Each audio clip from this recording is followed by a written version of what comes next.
एक ऐसी सच्ची भूतिया कहानी जो कि आपके रोंगटे खड़ी कर देगी। एक ऐसी सच्ची कहानी जो आपको भूत प्रेतों पर विश्वास करने पर मजबूर कर देगी।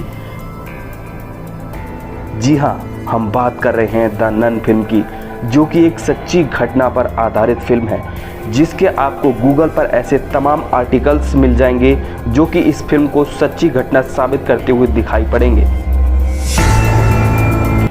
इस कहानी को लेकर भूतों प्रेतों के विशेषज्ञों की अलग अलग राय है। विशेषज्ञों की थ्योरी कहती है कि सैकड़ों साल पहले कैसे एक बूढ़ा व्यक्ति अपनी अधूरी ख्वाहिश लेकर मरता है, जिसकी वजह से उसकी आत्मा एक चर्च की नन के अंदर घुस जाती है। ये बात रोमानिया की है। वहाँ की लोकल चर्च की एक नन को पहले उसके सपने दिखाई देते हैं, जिसके बाद हकीकत में वो उसे प्रताड़ित करने लगती है। अंत में नन आत्महत्या कर लेती है, लेकिन बूढ़े शख्स की आत्मा की वजह से उसका शरीर जिंदा रहता है। तो कहानी की शुरुआत होती है एक छोटे बच्चे से, जो कि एक फुटबॉल के साथ दिखाई देता है और वह उस फुटबॉल को एक अंधेरे कमरे की तरफ लात से मार देता है और तभी अचानक से दीवार पर रखा शीशा टूट जाता है और लड़का वहां से भाग जाता है। तभी लड़का चर्च में मौजूद एक पास्टर को बुलाकर लेकर आता है और तभी पास्टर कहता है, कौन है वहां? तुम्हें जीसस देख रहा है। तभी एक लोहे के थाम से गर्म भाप निकलती है और उसके सामने एक नन काफी खौफनाक लुक में खड़ी होती है और तभी अचानक से मोमबत्ती बुझ जाती है और वह पास्टर ऊपर उड़ने लगता है और जलकर भस्म होने लगता है और उसकी दर्दनाक मौत हो जाती है। अब चर्च की बहुत सारी नन आपस में शैतान की बातें कर रही होती हैं। इसके बाद शैतान वहाँ मौजूद एक नौकर के रूप में आती है और एक छोटी बच्ची के सामने आकर उसे डरा देती है और उस बच्ची को जान से मार देती है। इसके बाद इरिनी नाम की एक लड़की के सपने में वह नन वही नौकर के रूप में फिर से आती है और नन इरिनी के सामने एक बहुत ही खतरनाक रूप धारण कर लेती है और इसके बाद इरिनी की डर से नींद खुल जाती है और इरिनी की नाक से खून निकलने लगता है।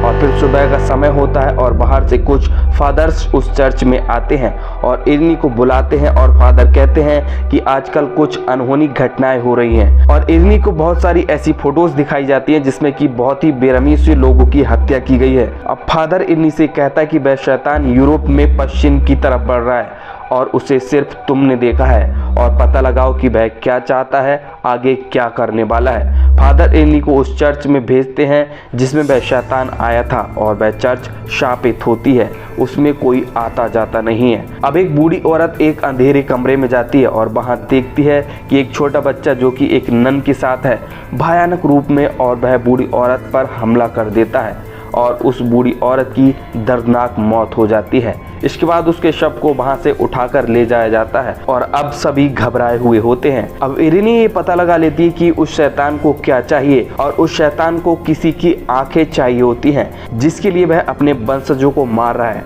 इसके बाद फादर बहुत सारी किताबों में छानबीन करके ये पता लगा लेते हैं कि वह आंखें कहाँ पर हैं और फादर बताता है कि वह आंखें किसी ईसाई मठ में रखी हुई हैं और जहाँ पर आंखें रखी हुई हैं वह अभी चर्च एक बोर्डिंग स्कूल है, जिसके लिए वह आंखें ढूंढने के लिए इरिनी जाती है और फादर उससे कहता है कि आज रात कुछ भी हो तुम्हें वह आंखें ढूंढनी है और उस शैतान का जमकर सामना करना है। और फादर इरिनी को ये भी बताते हैं कि शैतान कोई सा भी रूप धारण कर सकता है और जो तुम्हारा सबसे खास हो उसका भी रूप धारण कर सकता है, तो तुम किसी के बहकावे में मत आना। अब इरिनी उन आँखों को ढूंढने के लिए निकल पड़ती है अपनी एक सहेली के साथ, लेकिन इरिनी को ये पता नहीं होता है कि आगे क्या होने वाला है। इसके बाद बोरिस नाम के लड़के, जो कि उस चर्च में नौकर का काम करता है, उसके साथ एक लड़की और एक छोटी बच्ची को नन दिखाई देती है और बोरिस उन दोनों के साथ भागता है। तभी सामने से इरिनी और उसकी सहेली आ जाती है और वह बोरिस से कहती है कि वह शैतान तुम्हारे अंदर है।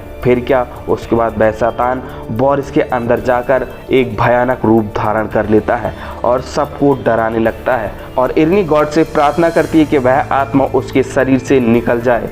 तभी इरिनी की सहेली बोरिस के सर पर डंडा मार देती है और बोरिस जमीन पर गिर जाता है और अब सभी लोग उन आंखों को ढूंढने के लिए निकल जाते हैं। अब एक छोटी बच्ची एक अंधेरे कमरे में सभी को ले जाती है और बताती है कि वह बकरा की आकृति पर अगर सूर्य की रोशनी पड़ती है तो उसकी आंखें लाल हो जाती हैं और शैतान उसी के अंदर है। अब इरिनी की सहेली को एक बहुत ही भयानक शैतान दिखाई देता है और इधर इरिनी आंखों का पता लगा लेती है। अब वह वहां से अंधाधुंध भागती है और अपना दरवाजा बंद कर लेती है। तभी सभी लोग एक कमरे में बंद हो जाते हैं और बाहर से कोई दरवाज़ा खटखटा रहा होता है। अचानक से दरवाज़ा खुल जाता है और सभी सामान इधर उधर उड़ने लगता है और बोरिस आ जाता है उन आंखों को छीनने के लिए और छोटी बच्ची उन आंखों की डिब्बी को उठाकर भागती है। इधर सभी छोटे बच्चे बहुत ही डरे हुए होते हैं और एक कोने में छुपे हुए होते हैं। इसके बाद वह बूढ़ी औरत जिसकी उस नन ने हत्या की थी, उसकी आत्मा उन बच्चों को दिखाई देती है जिसके अंदर बहुत सारे कॉकरोच निकल रहे होते हैं। इधर बोरिस उन आंखों को ढूंढते हुए उस छोटी बच्ची की तलाश कर रहा होता है और बोरिस उस छोटी बच्ची से कहता है कि सूफी, मैं हूँ बोरिस, मुझसे डरो मत, आंखों की डिब्बी मुझे दे दो। सूफी उन आंखों की डिब्बी को लेकर भागती है और सूफी उन आंखों को इरनी को दे देती है, जिसके बाद अचानक से बोरिस वहां आ जाता है और सूफी उन आंखों को बोरिस के सामने दिखाती है और जिससे बोरिस बेहोश हो जाता है और जमीन पर गिर जाता है। इधर सभी लोग सोच रहे होते कि बोरिस मर गया और इरनी रोते हुए उसके सामने बैठ जाती है। तभी अचानक से बोरिस उसके हाथों से वह आंखें छीन लेता है और उसको पकड़कर जला देता है। तभी बोरिस के अंदर से वह शैतान नन बाहर आ जाती है। अब यहाँ से कहानी एक नया मोड़ ले लेती है और एक के बाद एक खतरनाक सीन दिखाए जाते हैं जिसको देखकर आप काफ़ी डर जाएंगे, क्योंकि वह नन बहुत ही खतरनाक रूप में आ जाती है। अब एक लड़की की यहाँ पर मौत हो जाती है और नन इरनी के शरीर में आग लगा देती है। इसके बाद इरनी बुरी तरह से चीखती है और इरनी अपनी सहेली के साथ गॉड से प्रार्थना करती है और इरनी और उसकी सहेली की प्रार्थना में इतनी ताकत होती है कि यीशु अपनी शक्ति दिखाते हैं। तभी बुरी आत्मा नन में आग लग जाती है और बोरिस के अंदर से भी बुरी आत्मा का प्रभाव निकल जाता है और बोरिस इरनी को कहता है कि तुमने मुझे बचा लिया। इसी के साथ द नन की कहानी यहीं पर समाप्त हो जाती है। तो ये थी द नन मूवी की बहुत ही डरावनी कहानी जिसे देखने में काफी इंटरेस्ट आता है। इस कहानी को लेकर कई सारे दावे किए जाते हैं। एक दूसरी थ्योरी कहती है कि रिसर्च करने वाले फादर